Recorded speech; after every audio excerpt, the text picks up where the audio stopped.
Assalamualaikum warahmatullahi wabarakatuh. Bismillah, alhamdulillah, wassalatu wassalamu ala rasulillah, wa ala alihi wa mawalah amma ba'd. Bapak Ibu, saudara-saudara, sahabat-sahabat, kawan-kawan, teman-teman, dan adik-adik semua. Alhamdulillah, kita bisa bertemu kembali dalam Ainur Rafiq Dawam Channel.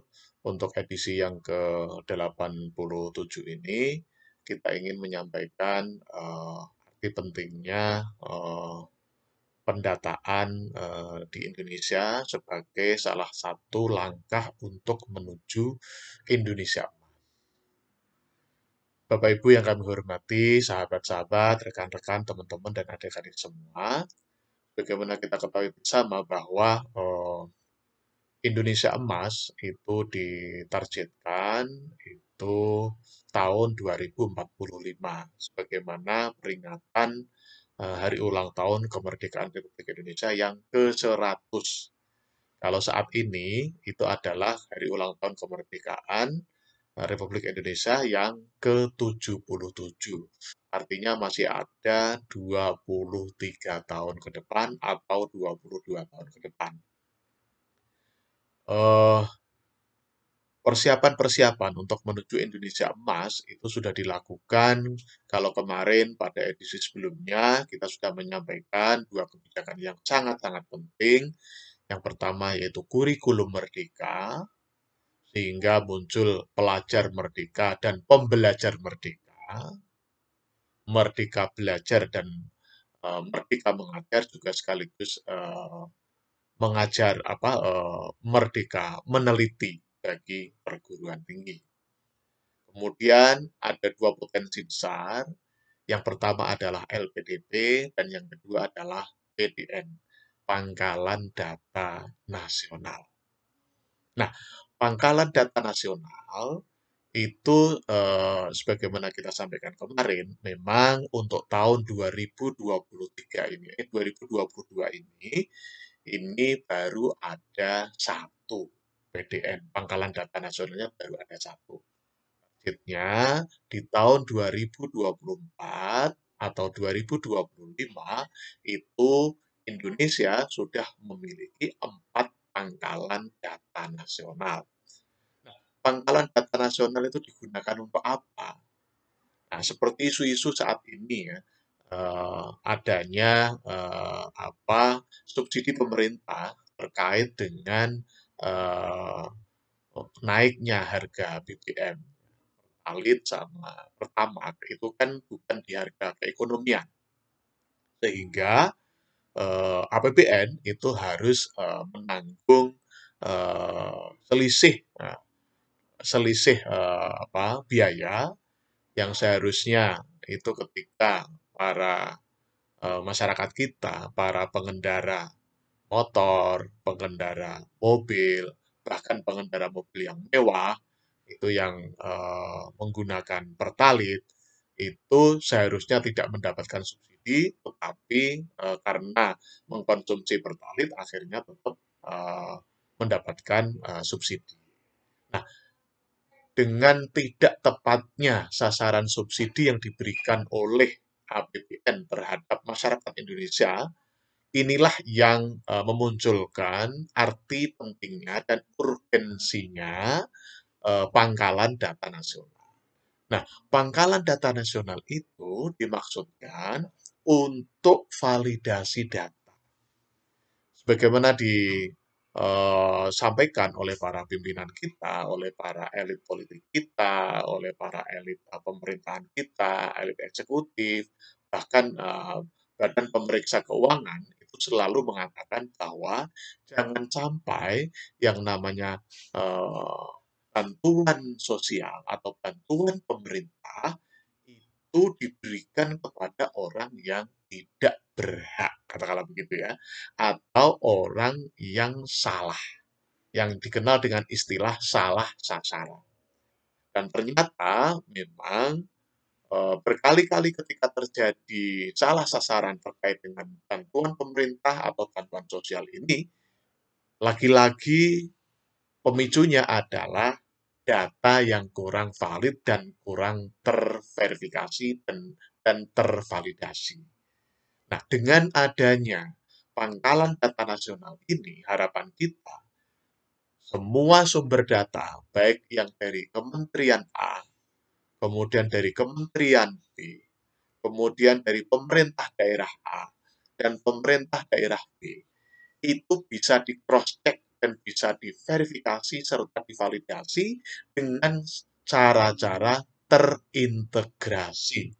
Nah, itulah yang kita kenal dengan istilah One Data atau National One Data atau satu data nasional, SDN, satu data nasional.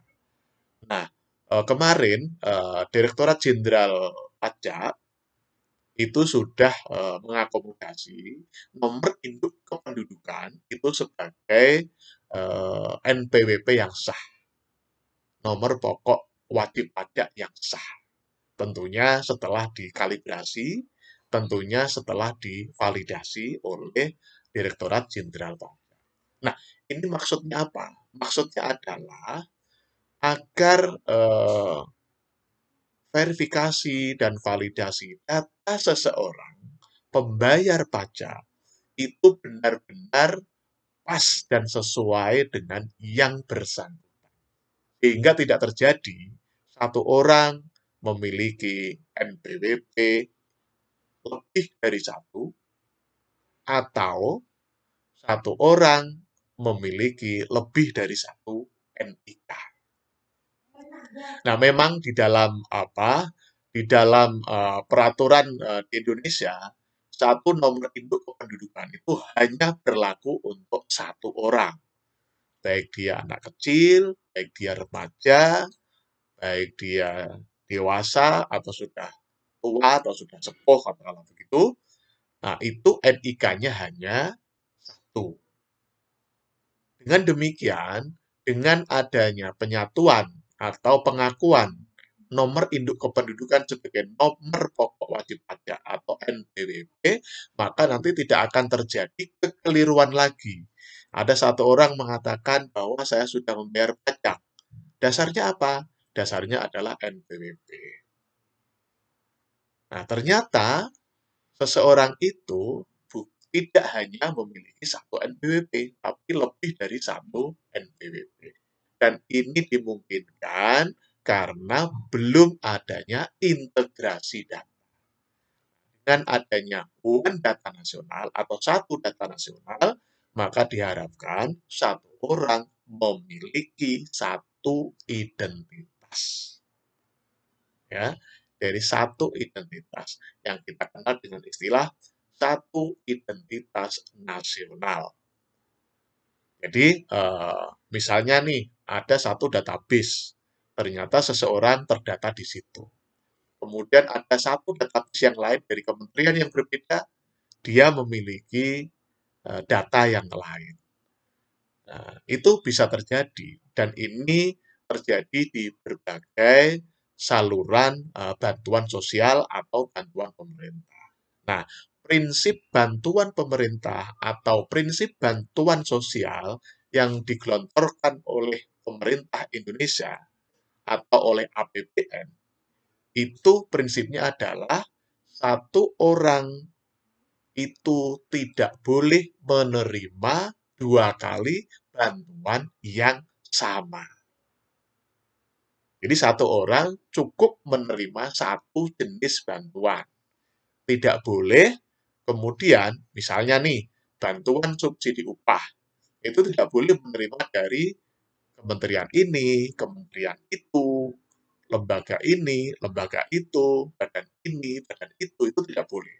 Tetapi satu orang, ketika nama bantuan sosialnya itu satu jenis, maka itu tidak boleh terjadi satu orang menerima dua kali.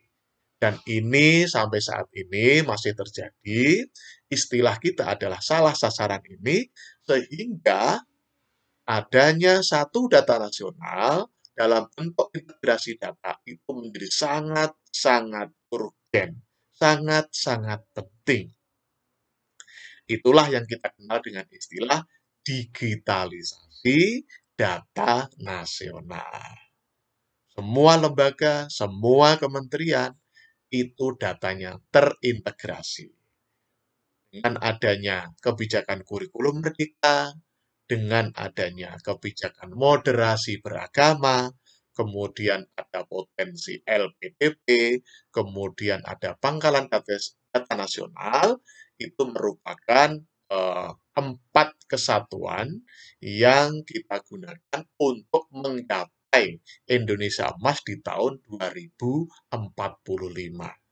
Jadi, nanti tidak akan terjadi lagi satu orang menerima 2 bantuan dengan jenis yang sama.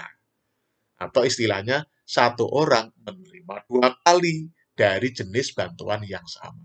Itu keluar, itu menyalahi prinsip bantuan sosial atau jaring pengaman sosial atau bantuan pemerintah. Kecuali misalnya jenis bantuannya berbeda.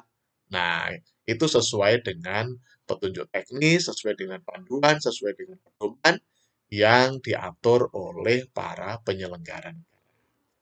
Oleh karena itu, sekali lagi, urgensi satu data nasional itu adalah dalam rangka agar bantuan-bantuan sosial, bantuan pemerintah yang digelontorkan oleh pemerintah dalam APBN yang di tahun 2022 ini hampir mencapai 600 triliun ini tidak terjadi lagi salah sasaran.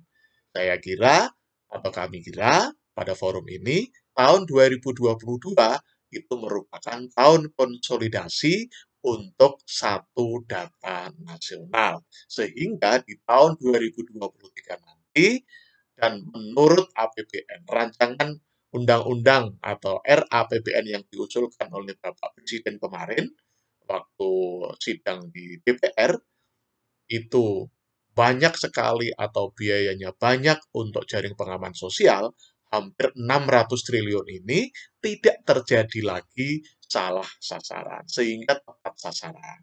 Baik itu untuk stunting, baik itu untuk masyarakat miskin, atau yang lain, itu semuanya tepat sasaran. Dan terutama adalah bagi dunia pendidikan. Barangkali demikian, pada kesempatan ini kita ingin menyampaikan arti pentingnya satu data nasional sehingga tidak terjadi lagi salah sasaran, bantuan pemerintah, dan bantuan sosial, semua demi Indonesia Emas di tahun 2045. Terima kasih, kita ucapkan tagline kita, sukses di dunia, bahagia di dunia. Sukses di akhirat, bahagia di akhirat. Amin, amin, amin. Terima kasih. Wassalamualaikum warahmatullahi wabarakatuh.